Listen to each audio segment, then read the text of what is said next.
Hi class, I just want to review chapter 7 a little bit and just go over some ideas about reactions and energy profile, etc. So let's see. Whoa, let's change that to. Let's say my starting alkene has a structure like this, okay? And I want to carry out perhaps a reaction with Br2 H2O, and I give you a box and I ask you draw the intermediate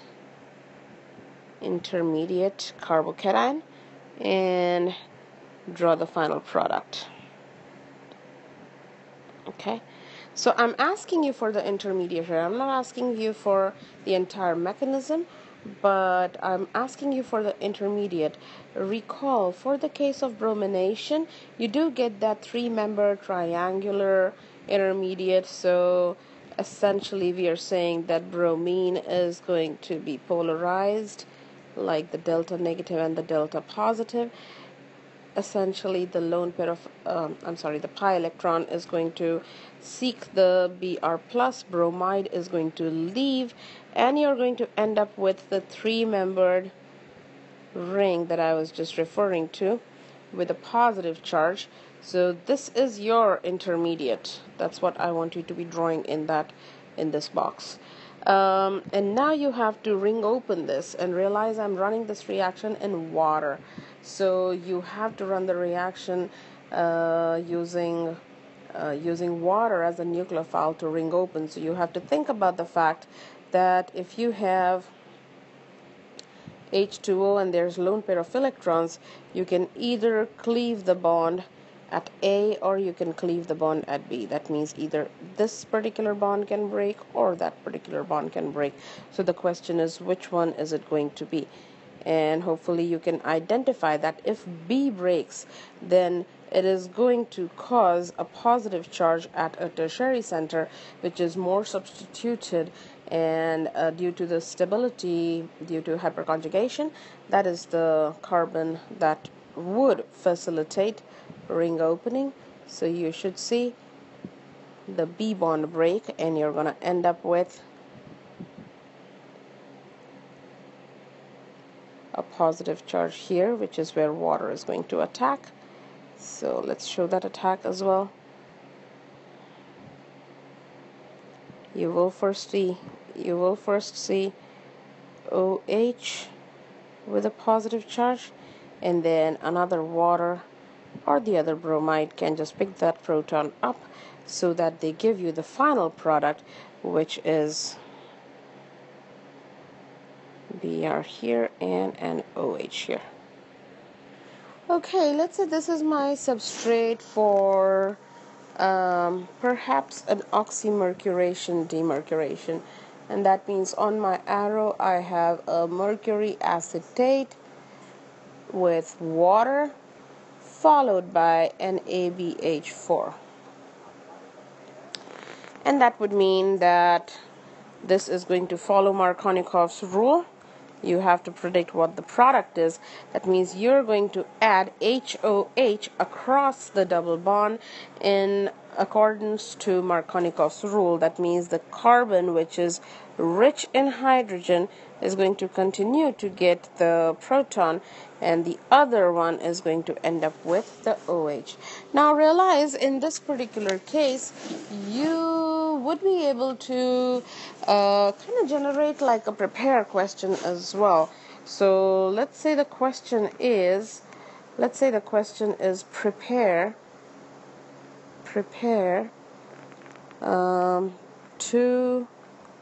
2-methyl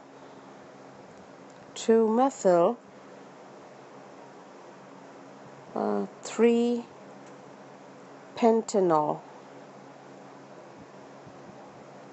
1, 2, 3, 4, and 5.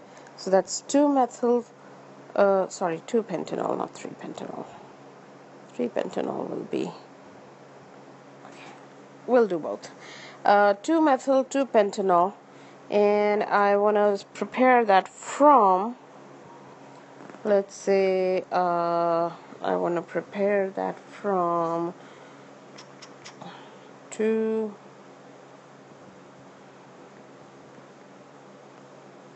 methyl to pentene. Now this is a pretty straightforward question, so the approach that you should have in a prepare question is get the structures. So hopefully you can see 2-methyl 2-pentene is, you get the pentene first, that's pentene, and at position 2 is a methyl, and from this you are supposed to get this molecule.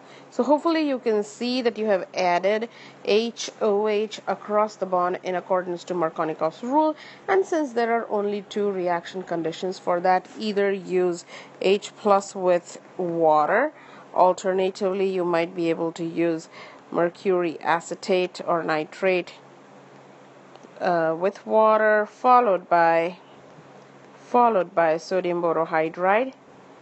Either of the 2 reactions is going to give you this molecule.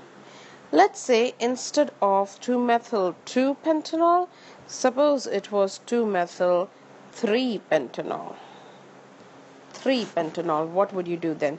So the difference would be that this OH is not at the substituted carbon atom in that case. It's actually at this 3rd carbon.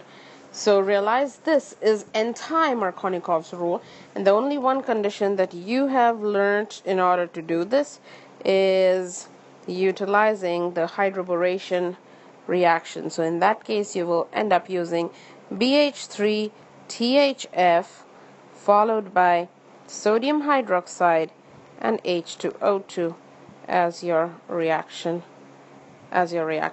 mix. Suppose I wanted to show a hydrogenation reaction. That means I have hydrogen, nickel, palladium, platinum or platinum dioxide, and I'm supposed to be showing the product. Realize since it is a syn addition, you must draw your product in a manner that reflects that syn addition. That means both of the hydrogens should be pointing in the same direction. So you have to show it in a manner so you reflect the syn addition of hydrogen across the double bond. So bromine is anti-addition, bromohydrin is anti-addition as well, whereas hydrogenation, hydroboration, these are examples of syn addition.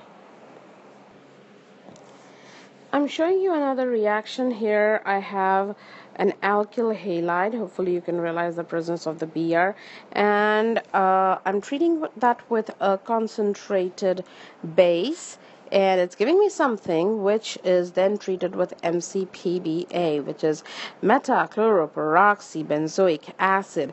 Recall from class that MCPBA is specifically for a double bond that gets converted into an epoxide.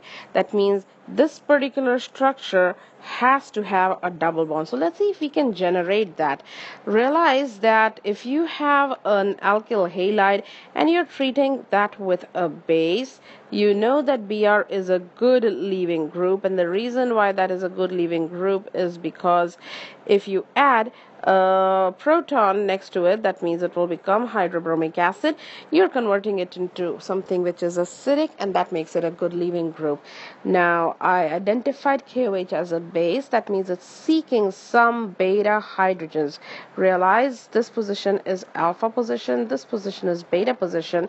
Only one beta position contains the hydrogens. The other beta position does not even have a hydrogen because it is a part of the aromatic ring. That means the base OH negative from KOH must attack the proton. That is going to force the electrons to come in the middle, and bromine is going to leave. So your final product structure is going to look like styrene, which is this molecule.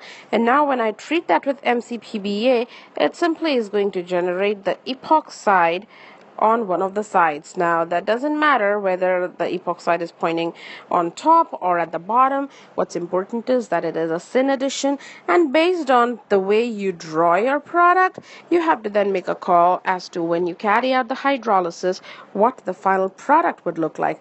Realize that now you have a choice that you could break open the ring from the A side or the B side, and if you do so from the A side, you're going to generate a more stable benzylic secondary carbocation, which is a better deal than a primary carbocation. And so we are going to attack using water, the lone pairs on water, from the A side, and so you're going to end up with a diol.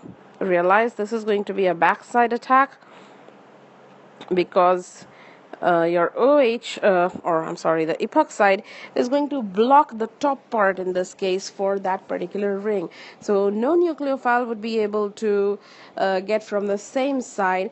You're going to carry out the reaction in a manner such that the attack occurs in an anti-manner. Now, sometimes this particular case is a case where I'm just asking you what the products are, and this is very typical in case of a fill in the blank type question. But sometimes I could give you like a let's see, a mechanistic question in the fill in the blank format. Let's maybe try out something. Maybe this is maybe that's my alkene, and I'm going to treat it with HCl. Okay, and I ask you what is the carbocation, and then I say, does it get converted to a more stable carbocation or not? And finally, the product. And this is being done in ether. So pretty straightforward. You have your double bond attacking the positive charge, so you're going to end up with a secondary carbocation. Hopefully everybody can realize that a primary carbocation is not as stable, but realize that this is right next to now a situation which, if goes through a 1,2 hydride shift, is going to give you a more stable carbocation. So let's just go ahead and do that. And when you do that, you're going to end up with hydrogen here, positive charge at the tertiary center, which is where your Cl, which is where your Cl is going to attack, right here. And that's your product. Realize I can ask the same thing, but now in a mechanistic manner. So let's change some things. So I can say that the given starting reaction, let's change some things. So the given starting reactant material that goes through a reaction with HCl, and then I give you the intermediate. Okay, so I say that the intermediate that you get is this, and finally the product is this. Or I could say that this is the major product that is obtained from this guy starting with HCl. Explain. So either I can ask you to explain, or I can ask you to show some arrow pushing to show the complete mechanism, or identify the electrophile and nucleophile. So realize in this particular case, this is your nucleophile, proton is your electrophile that will pick up this proton, Cl is going to leave. Your first carbocation is going to be the way we showed earlier, the secondary carbocation, and then this is going to go through a hydride shift.